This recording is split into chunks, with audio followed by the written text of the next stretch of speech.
చిత్తశుద్ధిగా నీకు సేవ చేసెదగాని పొడమిలో జనుల మెప్పులకు గాదు.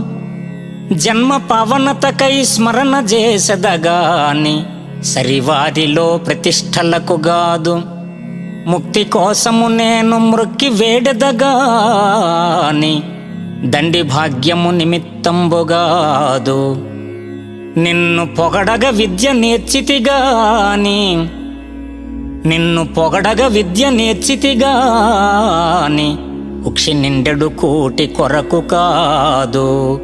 పారమార్థికమునకునే పాటుపడితి కీర్తికి అపేక్ష పడలేదు కృష్ణవర్ణ.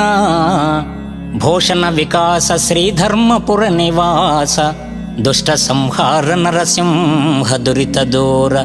దుష్ట సంహార నరసింహ దురిత దూర.